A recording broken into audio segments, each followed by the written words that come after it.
Right, so I have a couple of pieces to show you before we go back to the voting and the superstar stuff, which will be followed by kind of a summary piece about all of the spreading and success story. I'm going to tie a few things together.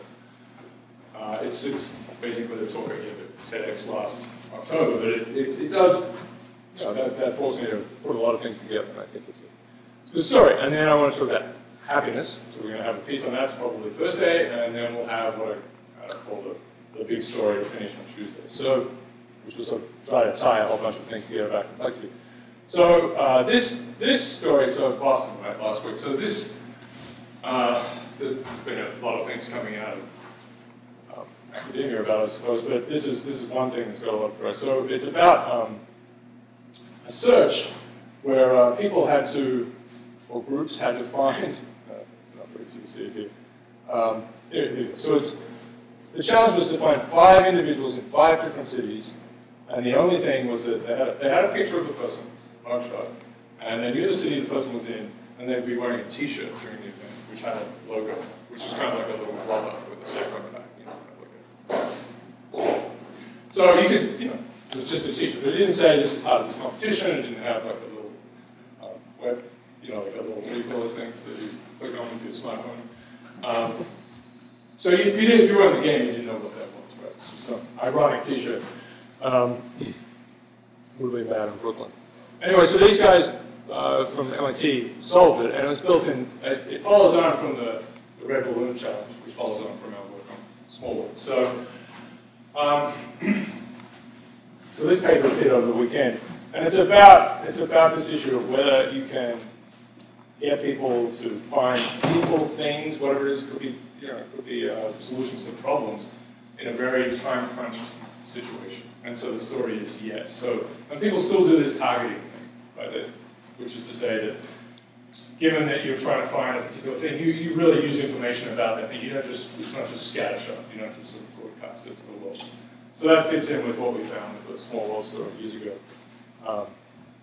Anyway, still going on, it's still a big deal. Of course, a lot of outcry about Reddit in particular, right? Identifying in a couple of different, there's a photo of a couple of people that I thought were involved that ended up in the front of the New York Post, which is pretty dangerous, right? And so, you know, because it transfers into a witch hunt if things go really like a real witch hunt. And there was a missing student from Brown who was named as possibly one of the suspects, and that all happened. So I think the problem that Reddit had was that they said they got it right. Enough people up there said, this is, you know, Mark, this is the moment where, you know, crowdsourcing destroyed mainstream media as being the source of all information. You know, it's really pretty brash comments, so that never works out at firm. Generally never works out, but you know, this was kind of a bad situation. Mind you, a lot of the CNN and et cetera, made some pretty spectacular errors as well, I suppose. But the witch hunt thing is the thing that people are worried about. All right. Okay. So, you know, it connects to this course, it's still a big deal, this whole searchable thing. And I was looking back, I have a proposal of something that was funded in 2004, which was exactly about this stuff, about distributed search, and I call it the collective detective, right? So, you know, in principle, you could find almost, you know, anything that's findable if you pay enough money or whatever, if you provide incentives, if you give them mango or whatever it is, or make it really fun. And then there are, you know, these issues on top, right? You don't want to enable stalkers, right, at sort of an individual level. Facebook has done that for us already. Thank you, Facebook. Yeah, no, the work, of course, we were doing was pre-Facebook and Twitter. It was in the ancient time of just email, right? So, which, of course, had transformed things tremendously, but we didn't have a social media store. And photos and videos were just not what out. So you need to prevent that. You need to have some almost kind of like a cryptographic sort of story where well, the mechanism needs to be non-gameable, because you don't want bad actors, for some definition of bad, to you know, pervert corrupt the search process so that you find the wrong people, you don't find the bad people. And you want good people to find bad people, rather than getting them, you know, making mistakes. Anyway, so, right, I mean, at the end of the last week, FBI had put up a photo uploading site, right? It's fairly primitive, I think, but we'll see what they do. Clearly, they could build something that's better. But I think the end result would be, if this really keeps going, is I think it just inevitably will, and Reddit will always do it. Although maybe, you know, if it gets it wrong enough times, it will lose its credibility. But they'll presumably, you know, do this in a better way. Hopefully this sort of thing doesn't happen anymore. But it's having distributed kind of search processes. Different ones, that's the thing, having different types. Fundamental differences. You have Reddit over here, maybe you have the FBI and so on. And they're working in different ways, and that's the sort of like the ensemble of models approach, which we use for weather forecast and sometimes for economics as well. So, you know, this very odd thing where instead of coming up with one true model, we've decided that, okay, we'll average across a bunch of models. It's a very odd situation, but it seems to work quite well. Nate Silver, for example, predicting an election, essentially another story like that. All right, so here's just a little random thing in here. This is just for fun. We need some fun. So this is some work from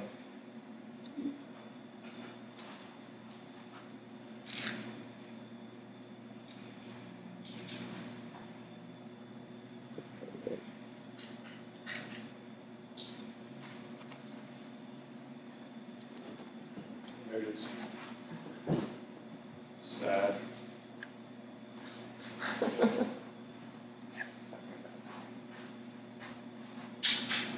All right, instead.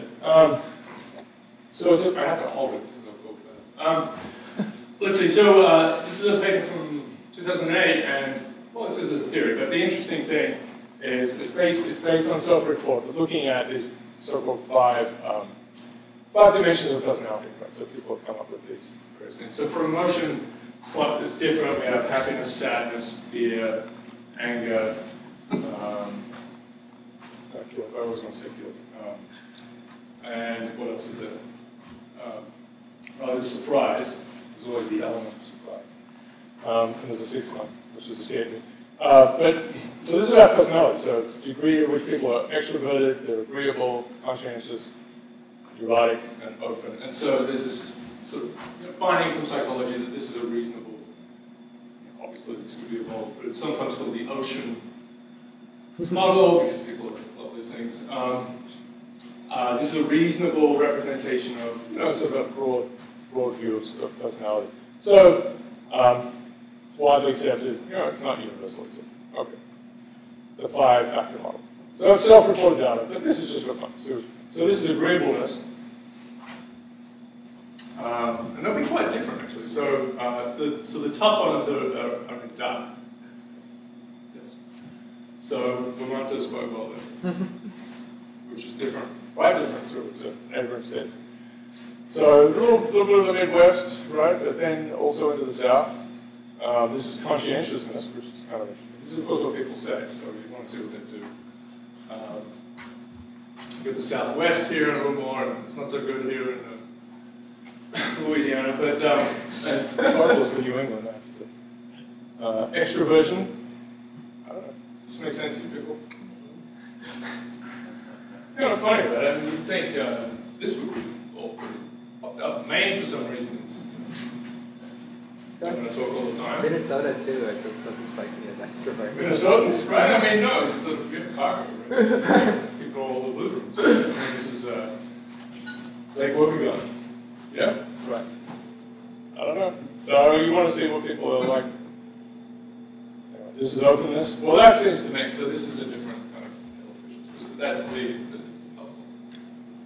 West Coast, right? Maine pulls down, and then, the funny one in all of this is neuroticism. So I guess kind of Appalachia, right? A little bit, sort of. And then, New England's kind of high dosage. So, move west, like that sort of thing. Yeah, it keeps you going, right? Long Island should be pretty strong, I think. I just feel that's right. Yeah. Rhode Island seems to be popping up with it too. All right, there you go. That's just some random, irrelevant beginnings. Okay, just had that floating. All right, so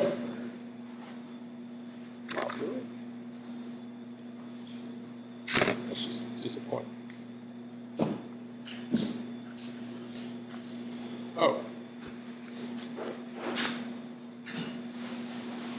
That's the wrong one.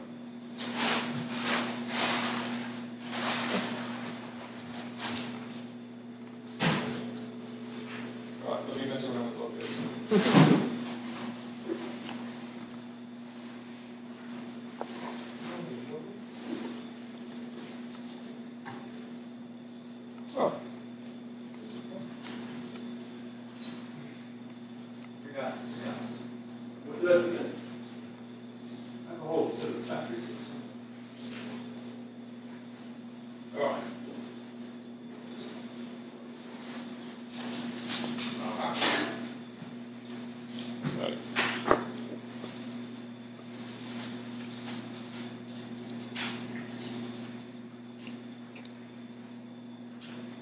Alright, so I talked through some simple stories from the past about why things take off in terms of fame. Oh, they're just dead. Wow. Bad, evil thing. Alright. Sorry. So hard. Alright, these guys. Winning is not for everyone, sorry to say. And, okay, we have to, here. So there are these various ideas of how voting could work and such that you might end up with, so there's this notion of underlying quality, right? For objects, people, whatever it is. You know, Lady Gaga has some underlying quality. That's an interesting idea. And so it's always sort of fighting against the idea that there may be some social construction involved. But as we'll see, social construction is pretty gigantic. It's just a very hard thing to see, and the story we want to tell is really takes that out of it. That's just not a very good, it's not a very enjoyable story. I'll explain that, I think. So, all right. So people like to study fish. They can't get away. Good. They do some interesting things. A lot of fish, and of course, fish forming groups, and which ones follow each other, and graduate students having to watch pools of fish and marking them and so on. So this one is a similar graduate student festival, presumably. The idea was this. So I think there were maybe 20-something examples where, so you have 4 fish in a tank, and they sorted them so they're of a similar size. So they're basically, from the human perspective, like fish or ducks. No one's going to be, no one will do that. And then someone sits there and counts how many times the fish nip each other. Right? This is a pecking order. They create a pecking order. And then you take the fish out. You just let that happen for a while, so it settles down, and this is fish A is dominating fish B, and so on. So you end up with your order. Then separate them, give them some time to cool off, right? I don't know how long it was, but days or something. I'll put them back together and see if they establish the same order. So I think you can do this with chickens. I think you can separate them and put them back together and see what happens, right? And I think you ran people again, people groups again. I'll show you. I mean, definitely in some cases there's some chance of it. So, but that's hard to do. People have pretty good memories, right? So, I think you can see it when people move from schools or move into your environments. They can end up certainly having a different kind of location in the social spectrum. And in some cases, they want to forget where they came from because that wasn't so good, or it's not working out in the new one, right? It can be a hard thing. So let's see. So there are a bunch of transformations here. So this is a situation where there were 6 of these cases where it's hard to remember. So A was in charge, was looking down on B and saying, this is a pecking order in this circumstance, and that was retained when they were put back together. So this is a taxonomy of the possible transfers. So here A and B switched. Here A became the second dog if you like, B became a third and C took off. There's some examples where D went straight up, right? So very, it's a very different order. Obviously, if it was something about an inherent quality of fishness, then, that's pretty bad though, then it would be all these. Okay. So, fine experiment, lots of counting of fish doing bad things. And I guess, so this was a complicated one where you had 3 at some level, right? So this guy would beat up this guy, who would beat up this guy, who would beat up this guy. So, very nice experiment. Thank you. All right.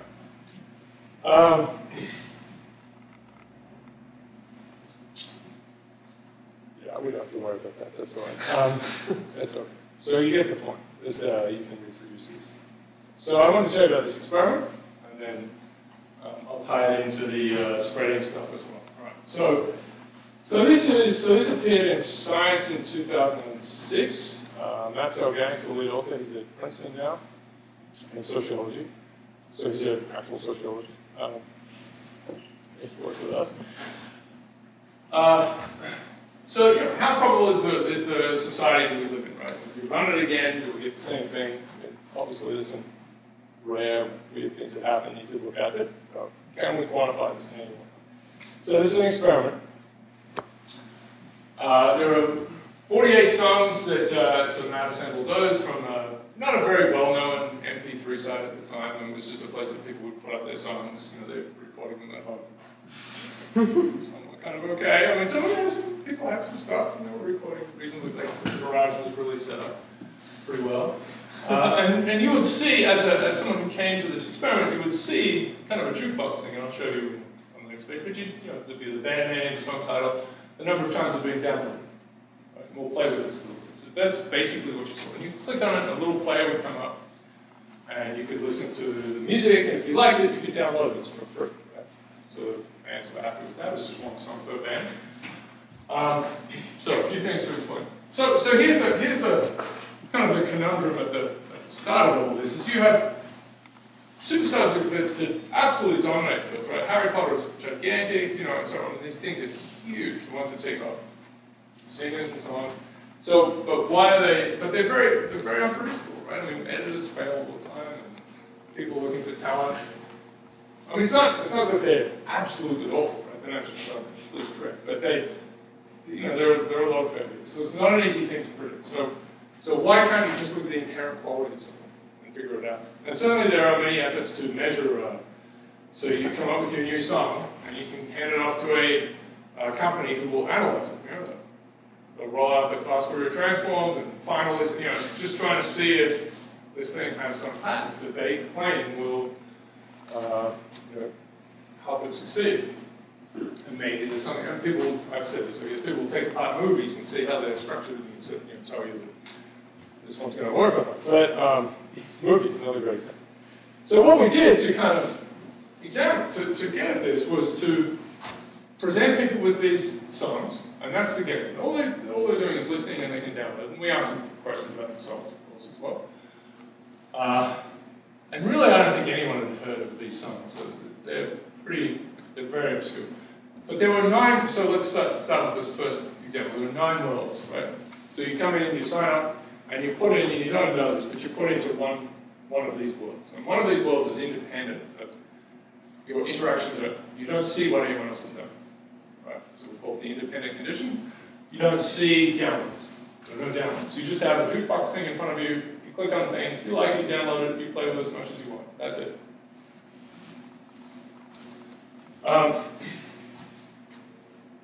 Right. And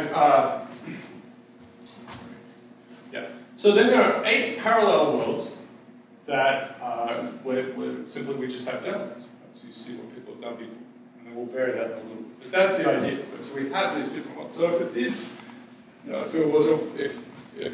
if some inherent quality for the story really did win out every time, then we would always get the same order, right? So the people in the independent case who are making the judgment, because you have to think about this coming in, and we advertised for this, and people just came in of their own free will.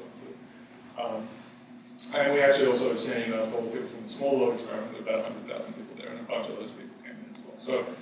So because we're randomly allotting them, you know, it's not a representative sample of the whole population. There was a teenage website involved as well, but we're randomly distributing them. Yeah, so that's not that. And you can look what happens for the people early on versus people later on. You can do all sorts of experiments. Okay, so let's see what happens.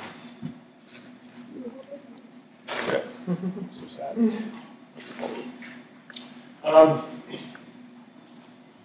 Right, so here's the thing.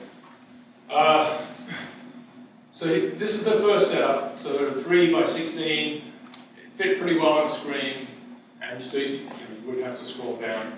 But everyone got their own randomized layout, which was preserved. So because you logged in, you had a password and so on. If you come back, you'd still see the same layout. You could come back as much as you want. Although we did something where after a couple of hours, your behavior wasn't recorded anymore. So some funny details. But you start to see downloads. So one thing about this is it's a little, you have to do some work to sort it out yourself, right? To figure out which one's the most downloaded something. If someone's going to do 100, that's going to be easy, but it's a little bit hard. So that's one structure. And then we had really 4 experiments. So the first one looked like this. And then there were 3 after it, and it's really the second and the 4th one that will matter, where we simply just, the normal thing, where we just listed the songs at any particular given time for one of these worlds in order of the number of downloads. Okay, so this thing's now changing, which is complicated, but it's just the sort of thing that you'd expect. So, that you see all the time, top 10 lists. Right? It's a big deal to get to number 10 versus number 11. People are always trying to push things into those spaces if they can. Right? If it's a top 20, you want to be in that 20. Because it changes things completely. If you can get yourself on the front page of Amazon, then qualitatively different thing. Right? Eyeballs. So what we noticed, of course, is that people do click on the first ones. They also click on the bottom one as well, which is interesting. So they want to make, see what's the spectrum. So you can't do that with this one. I mean, we could have examined, see if they clicked on the corners or something like this. Because you're trying to get some extra information about it. This is clear, you can see the number of downloads, but it's worthwhile seeing, it seems, people that, want to see how bad is that first one. So that's the game. And I'll give you a few results. So this is experiment 1 and experiment 2. So this is to compare the random layout versus the ranked one. Right? And it's a bit hard to tell from here, but the first thing you can see is that for both of them, that there's a lot of scatter. So this is the ranking of a song in the independent world. Right? Again here. Right? So this is a song that ended up coming first, the song that ended up coming 48th. And this is plotted here for each rank, 8 points corresponding to these dependent ones, or the interdependent ones. Right? So if it was that, this is a perfect thing and everyone sorted these songs out every time, this would be a straight line, right? The first song in the independent world would come first in every one of these other worlds, the 48th song would come 48th. So if you do look a little harder, there was a kind of a terrible song. That these sorting mechanisms both kind of tended to find the other one. Yeah, it's pretty bad. And there was a song that seemed to do pretty well. And so, you could game this so that you test songs to start with and then find ones. So we didn't do that, right? You could test songs with an independent world for a couple of weeks and find get rid of the ones that are doing well for themselves or doing really poorly and find confidence closely. And of course, we did that essentially by, there is some clump in the middle of this. It's not too spread apart.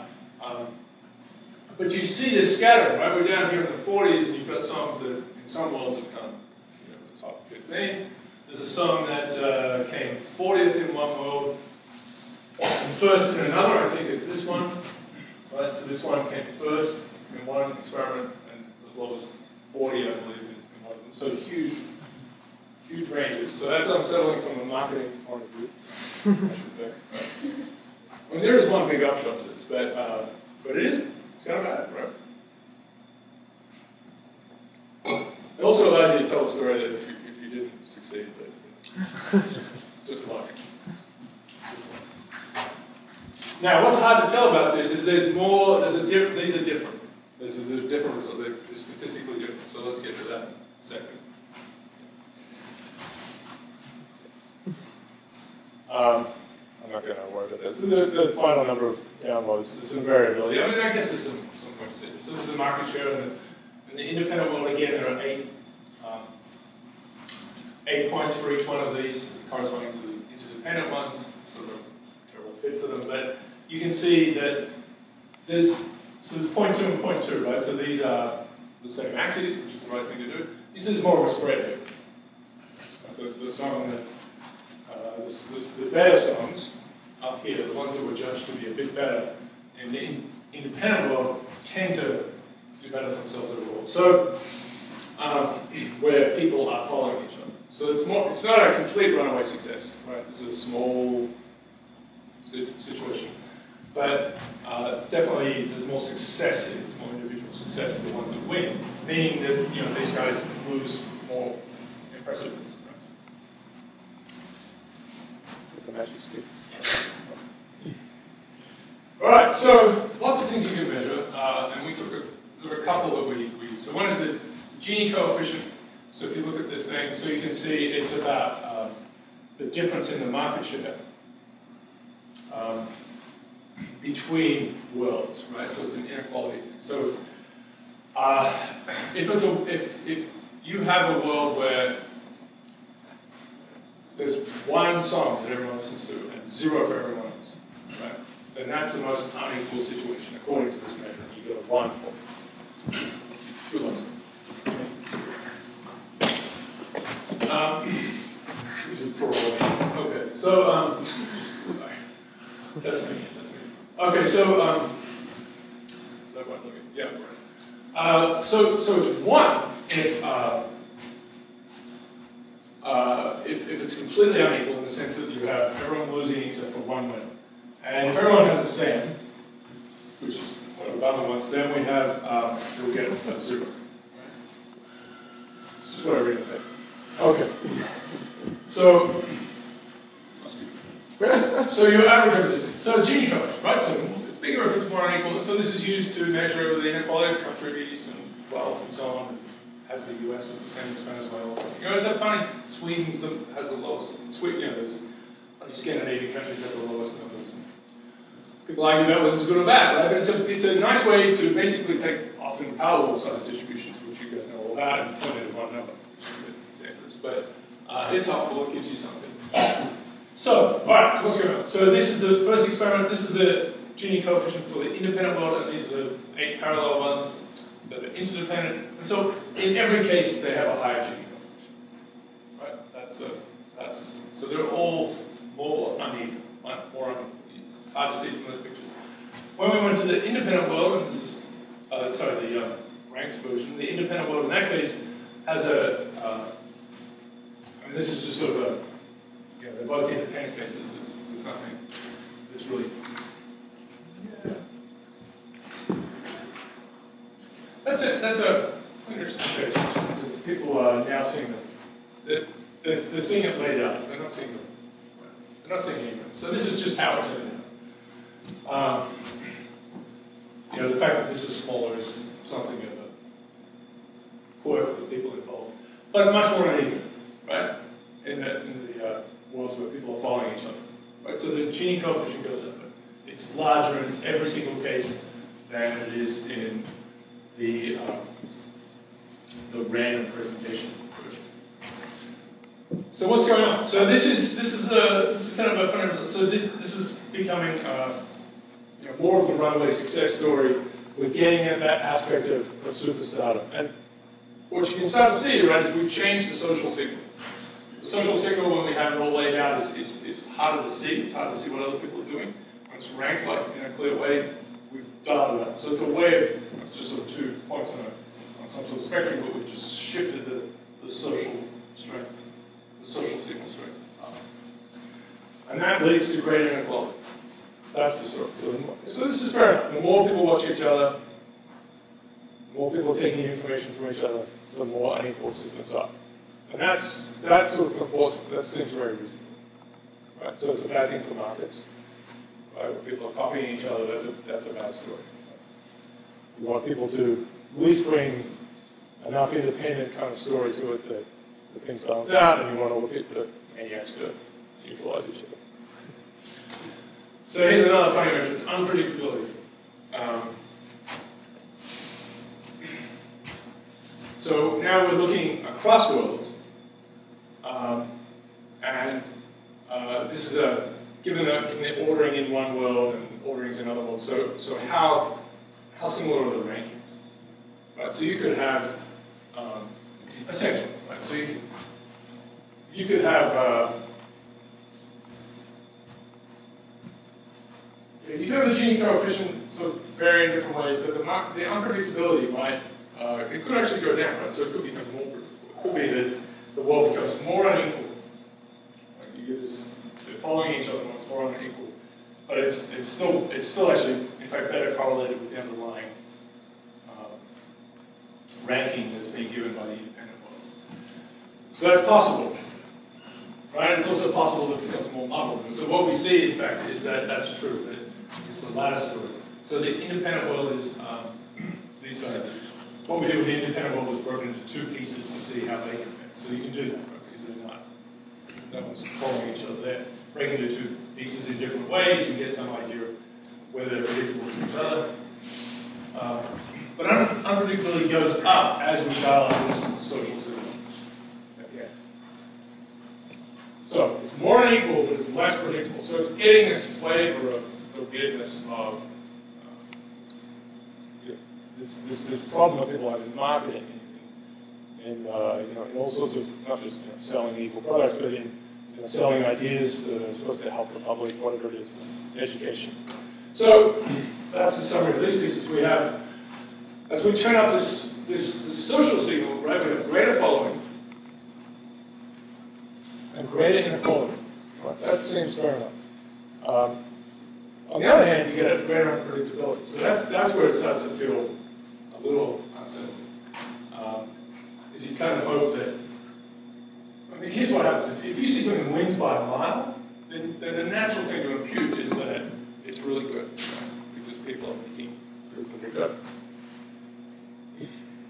And that's what this story is, right? So the most, you'd think the most unequal ones, really, it's just the easiest story to tell, I suppose. So the most unequal ones seem to the Mona Lisa is the greatest painting in the world, because it is the greatest painting in the world. That's one.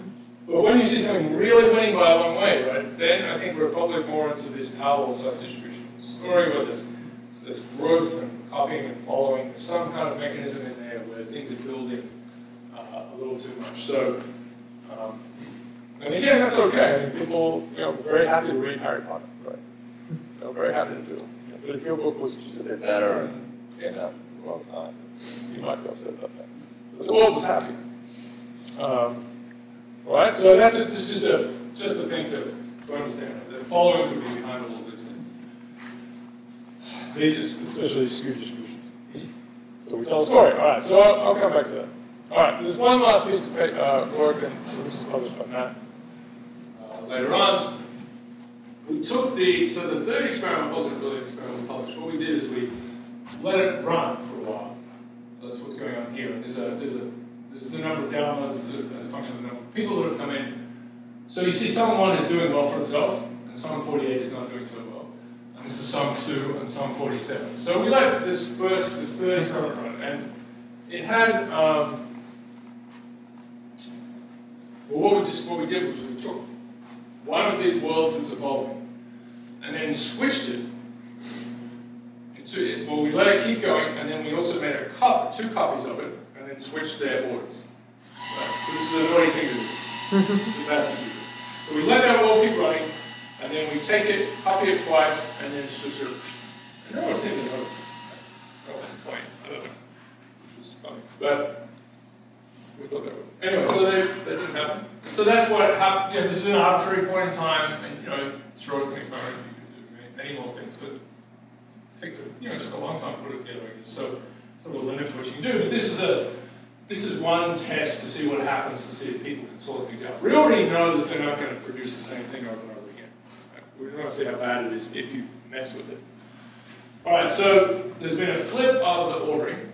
So the worst song, whatever that means, according to this experiment that's running, is now the best song, and the other way around.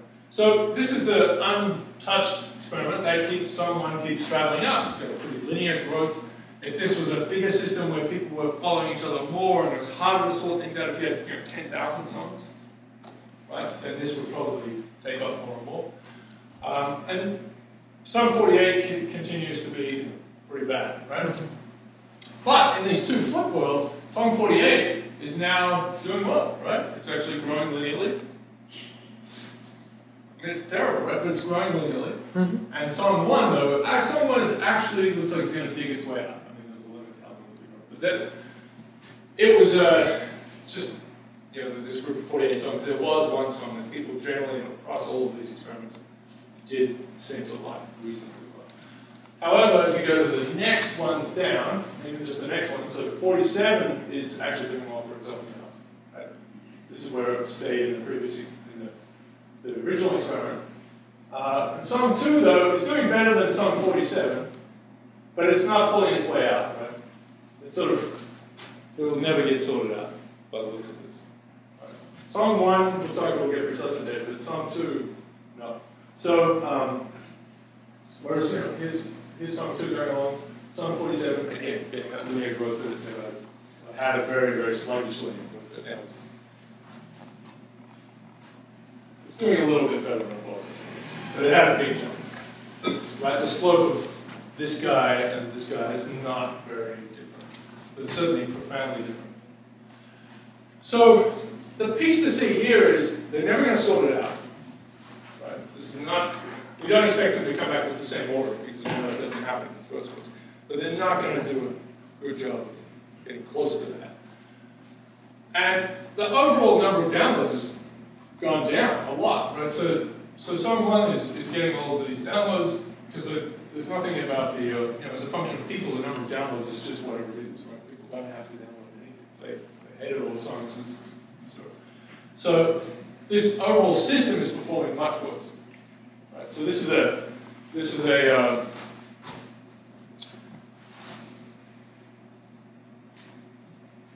so it's not setting, but this is about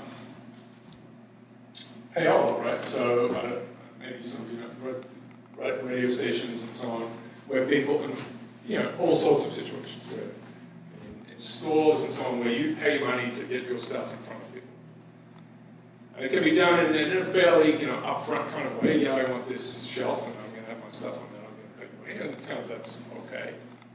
The customer usually doesn't know. But then there's, really dodgy things where you're paying some stuff under, some Swiss bank account, whatever, to get your song played all the time, to make it feel like everyone else wants the song. Right? This is the most voted song. What's the being explicit or being listened to the users and like they tell why the songs are ranked the way they were, or were they just ranked that way by you? Listen. Just show the number of downloads. Oh, it showed the number. Yeah, so it shows the number of downloads. So it would say, Okay. yeah, so you mean, right, so in a layout like this, it just had the number of downloads next to each song, Okay, so which is hard to see. You usually can see the ranking usually. Yeah, and then when we move to this this layout, which is the second, third, fourth experiment, then the number of downloads is there, but it's also song 1, 2, 3, 4, 5. It's clearly laid out. You don't have to do any work. But this one was harder to sort out. Is that? Yeah. Is it actually downloaded and then they can listen to it as many times as they want without downloading it again? Like, if they listen to it 10 times, are you going to count it as 10, or do they download it once? Or is it played in the player so you know? So it's playing in the player, and they could rate it, which wasn't really used in this, but they could rate it, and if they clicked on download, they announced it. So one. So they can download it once and listen to it. In the one score, yeah. And that increments the. They can listen to it as many times as they want through the play. It's that one download that's clicked to download. Yeah. And then everyone else sees that. So it's a very weak social signal, even though we moved it up and down. It's a very weak signal because you're just saying what other people on the web think of these songs, right? They're not your friend. It's not like you're on Facebook. It's not like you're in some. These are your friends that that you're you're in some experiment with, right? And you don't know who these people are. You don't know who these people are. They could be anyone, right? So, yeah. Did you consider song titles in any way? I mean, If they have an effect? Without the ring, you know, song titles might have an effect, maybe song titles. It could have. Some of the names are kind of I'm sure it has some effect. You could. I think one thing could be done with that first experiment, and the whole thing could be done again in better ways. And I'll tell you one thing we should have done. We could do an experiment again, actually, with mechanical turk. Yeah, right. So you could play with the titles. You could look at that, certainly that first layout, and see if people went for maybe sort of like the geography of the layout, like this one and this one maybe, but also song titles, I think, for sure. It's going to be something that might attract people. Because they're going on very little, especially in the independent ones. I don't know what this is. The one thing we could have had at the end, if we'd done it properly, it could have been done well, which was to ask people why you thought the song became third in your world. We don't say your world, but just no one knew they were in a particular box. Why do you think song 3 was better than song 4? You know, just to see what the kind of stories that people would tell. And do that where we know that this song came 40th, and in this case, and third over here, right? Get that sort of story. I mean, I think people would be able to justify it pretty well. But for very, the opposite thing happening. This is just those stories that we're very apt to producing for a particular circumstance. Say, oh, that's because of that. Right? And then someone says, oh, actually, it's the opposite. No. Okay, that's because of it. Right? So, I think that's still doable, and I think that would be interesting. I mean, it's just sort of, it's a very helpful kind of self-knowledge thing as well, right? These are the kind of traps that we easily fall into. So is that, it still gets pressed, this paper. It was in very recently.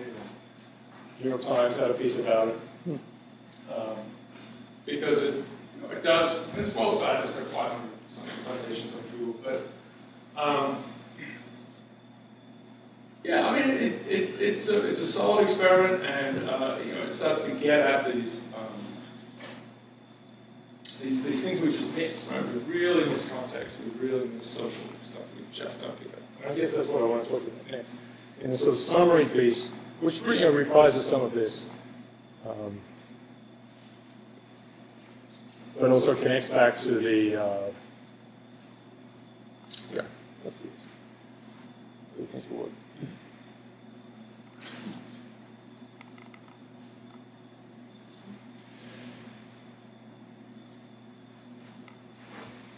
I think I know what's wrong with this bad thing.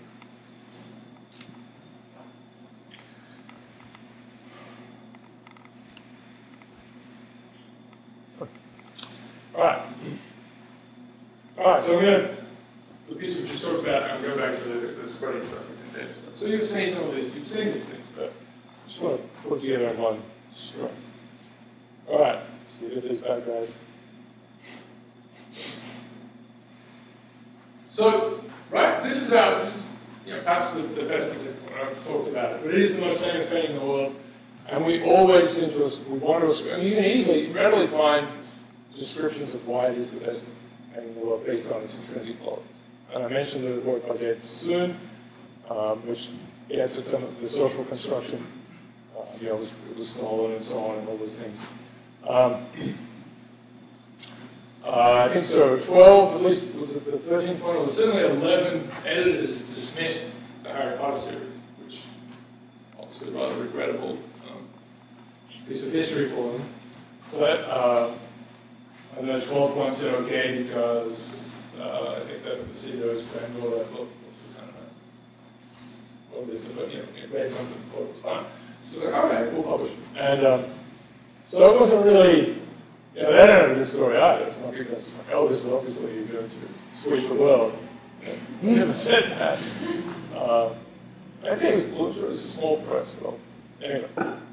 So, look at it, of course. Talked about this, right? We didn't predict this. People will say they did, but generally speaking, absolutely not. It didn't all very sudden. And that's all. Team of Quran has a lot of nice work on that. So that's a global success. So here's a story we understand. We love stories, and I think that's one of the key parts here. So I have 3 reasons for why we kind of misunderstand these things badly. So bushfires, so this is Victoria, this is where I'm from. Forest fires are a horrific problem, and we understand them quite well, right? I mean, we know it's obviously somehow sparks fires, and people get in a lot of trouble if they light them on purpose, of course. But they happen for accidental reasons. And fires are cheap. And we know that it's a system story, right? So we talked about this. It's really a system story. If it's raining, it's not going to take off. It's just not going to work. So we know that the forest has to be connected enough. We're talking about the bush has to be connected enough. The population problem, if you like, that it will spread. And we see that it doesn't matter about the spark. Once that fire is going, we don't go back and find the. Well, if there's a culprit, they're in trouble. But we don't say that the match they used is some special match. This is absolutely what we do with social fires. And one of the Glebel's funny. I mean, he has some pieces that are quite reasonable, and it's just a bit of a nice story. It's too much of a nice story, and it's funny. I forgot about this. I went back. I was just looking at the book again, and I sort of forgotten that the front cover has a match sitting right on it. Right?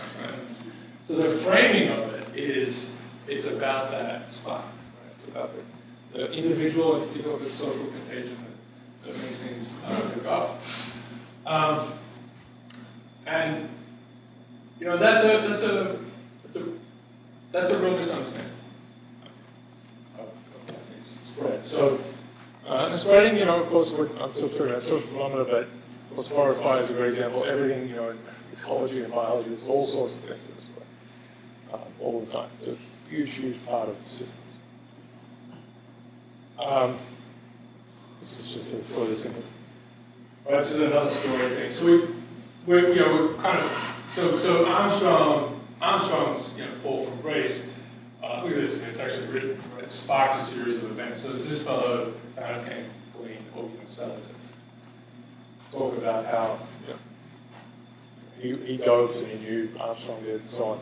But this is the narrative that works with him. Right? It's pivotal. Here's the reason it all came on. Right? If this guy didn't say anything, that's the implication. Nothing would have happened. There are, of course, a lot of things assembling around that case. I think the Onions had this for sale a long company that's cheap to wait.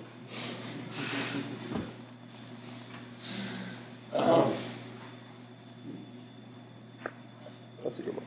Still see people, so still see people. Okay. Sorry. All right. So that you'll see this in the news all the time. The individual stories that kind of.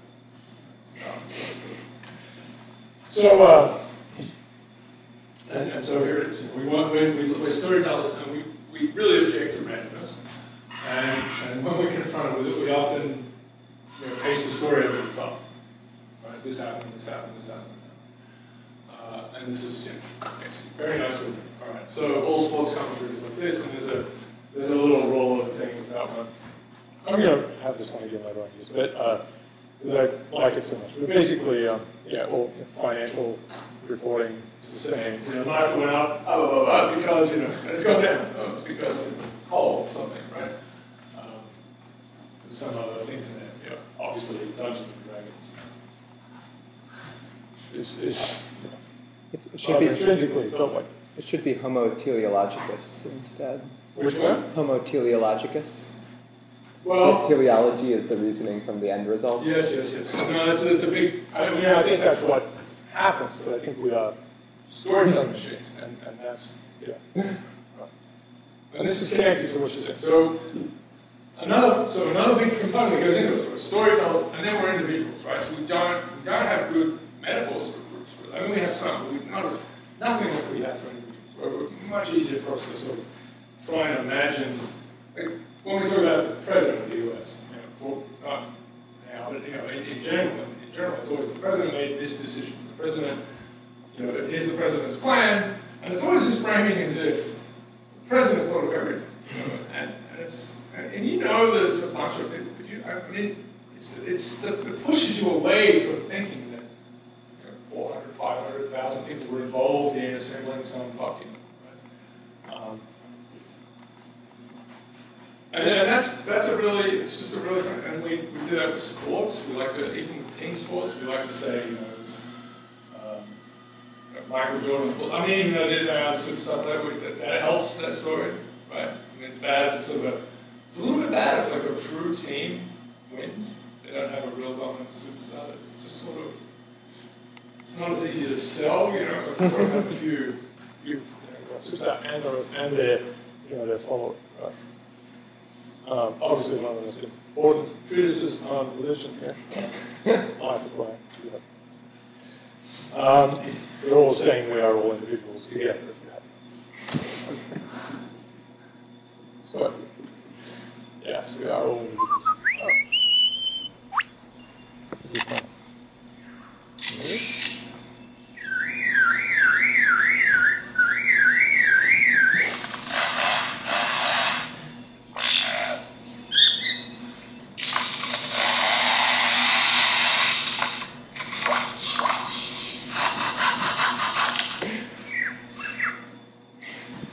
No one believes this, but you can look this up and verify if you so the lyre, it's a beautiful bird. You see its tail, that's the lyre. The parrot has the most, see, that's a beautiful tail. It's a lyre, isn't it?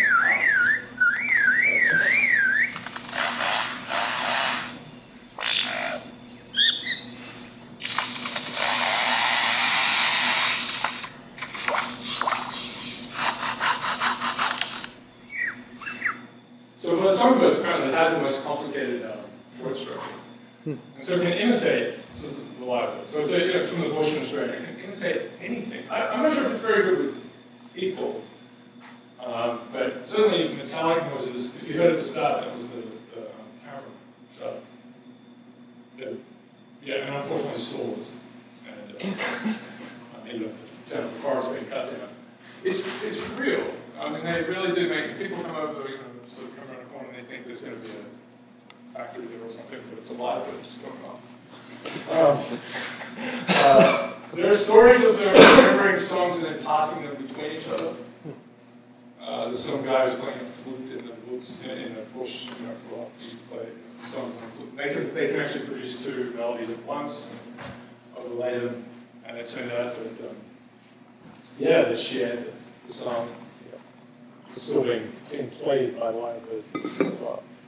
But we're impressed by animals that do this. Octopuses that can quickly change into the color and texture of things around them, which is insane. I don't know how they do that, but they have distributed computation, right? 2/3 of the neurons apparently are out in the tentacles. It's not good. And we're always impressed, if you have a cockatoo that can tell you what your great-grandfather said, because they lived for too long. Remember horrible things that I shouldn't be able to say again. We think that's pretty cool, but we're fantastic imitators. We are amazing imitators. Such that I think we don't really think about it too much. But we're good at reproducing sounds for a start, but we're very good at replicating things and copying them. We look at language, we absorb it all, right? So that's part of the story. We imitate ridiculously without knowing it, like wearing clothes, whatever it is. So that's part of it. All right. So and then there are these. So there's three reasons, right? So we're storytellers.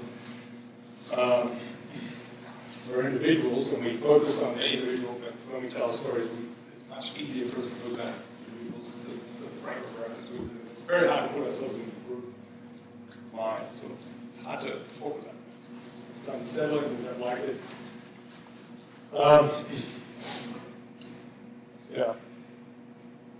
I guess we have a couple of different things. We know that people collectively do great things, and we're excited about that, right? Building things and whatever it is.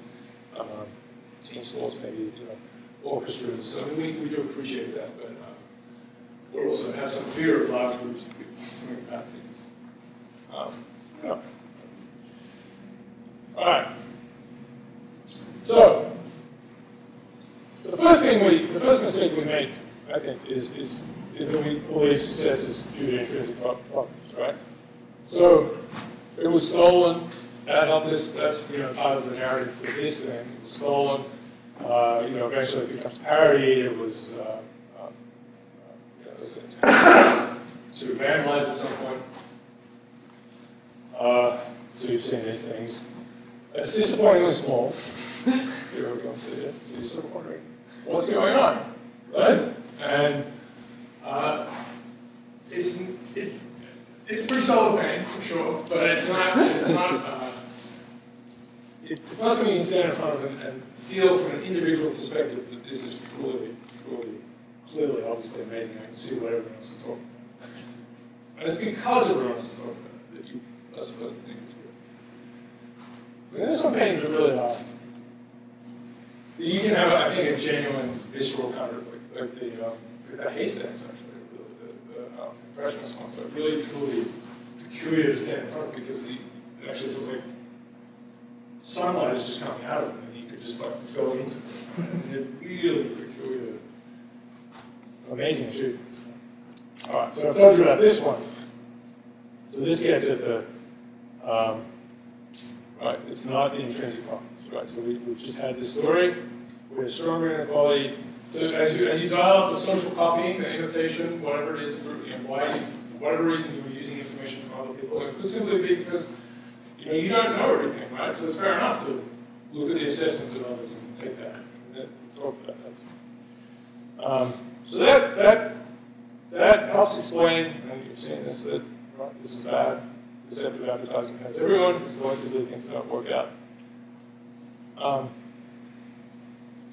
And then the first mistake you can make, right? It's a very legitimate and natural one to make is that success is a function of intrinsic quality. So once you sort of go beyond that, you think, all right, so there's a big social piece of quality, right? So then you start to do bad things. You can easily go do bad things. Rather than saying, let's make my thing or my story better so that people actually want to spread it or share it, it actually has social worth, you start to try and master the social connections. And we talked about buzz agent and so on. Of course, these guys are out of control with it. I don't know. It's very inscrutable what happens with the Facebook feed these days, right? There's the algorithm they have that presents things to you becomes even more complex and unobvious. So think, all right, social, so now we're going to get in there and we're going to mess with people's interactions.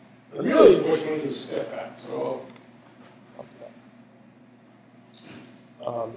So this story, right, so you have the influence is not this direct from the media, it's much more of, we have this idea that goes through people, but it's the two-step model. This is the story that's really happening, right? So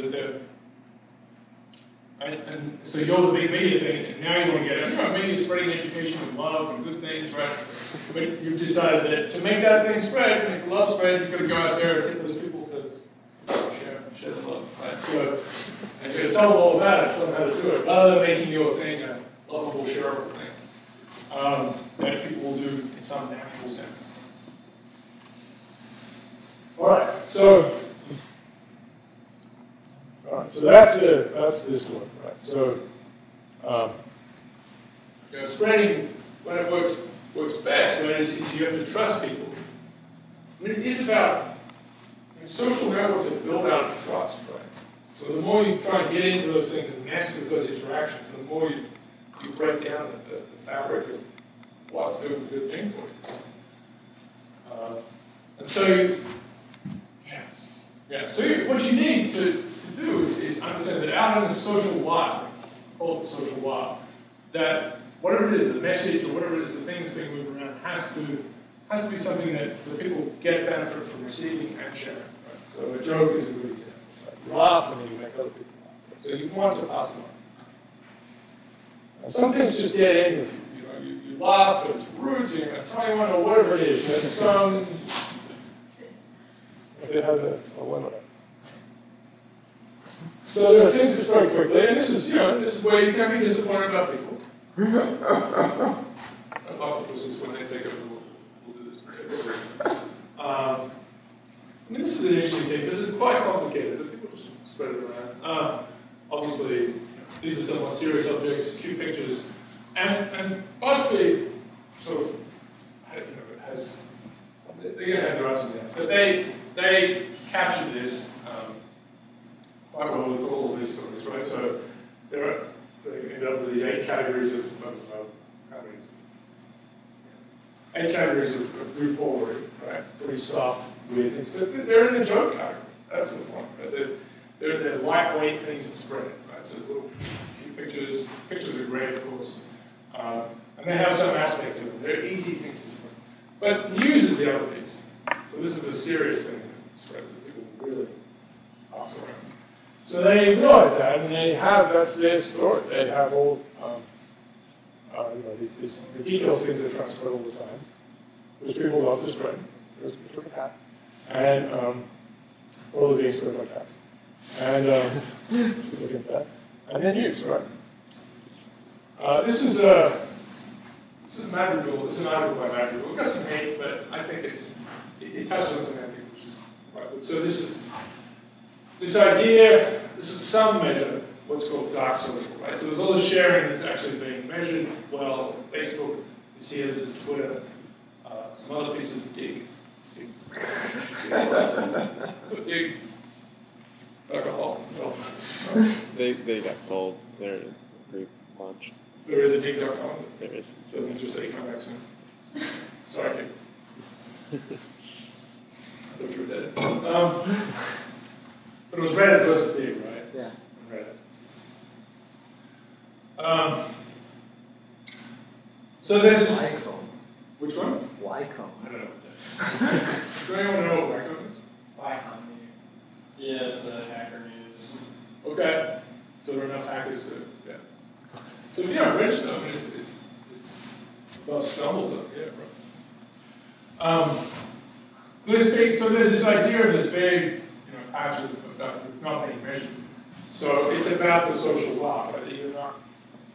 There's all this movement and people coming to sites in ways you have no idea why. Right?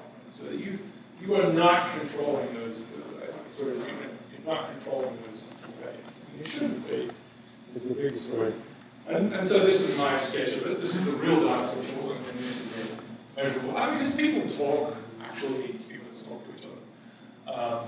And that sort of stuff is really good. I mean, when you have someone who really says, "Oh, this is great," to their friend. I mean, there's some text messages and so on. These are just not measurable things. So it is, as you say, a completely made up pie chart. New York Post, it's bad. Then I have a little video because I okay.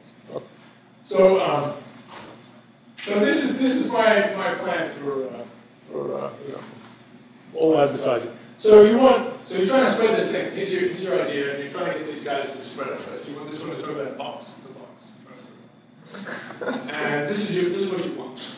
You want things that are shareworthy, content to be shareworthy is what I'm trying to say here. So, all right, so you advertise, talking about your little guy, and it's reaching people. That's fine, you do that. But you don't do this, right? You don't try to get into people's interactions. That's a bad plan.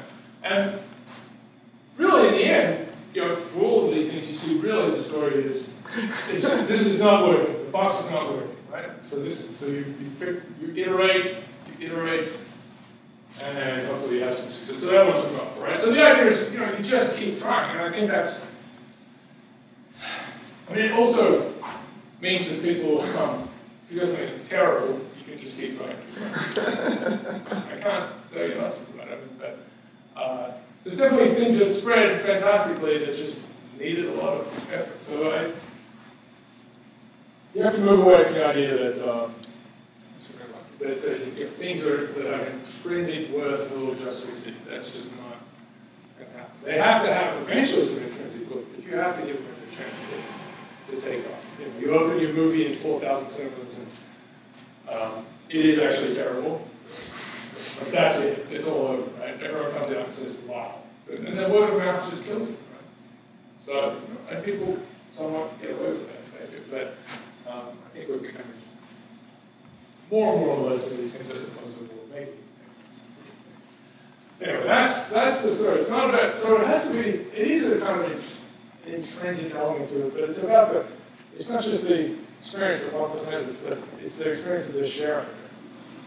But that's an important part of, it's a key part of it, whatever it's been. All right, so that's the end of this madness. That's it. Yeah, so that's good. I think we're good. I think we're good for today. I'm going to talk about happiness on Thursday and maybe part of Tuesday, and then I'll have this kind of further course. Why complexify, right? So what's this story with complexification in general, which will hopefully tie together a bunch of things that we've had in the course. So otherwise, I think that's another way.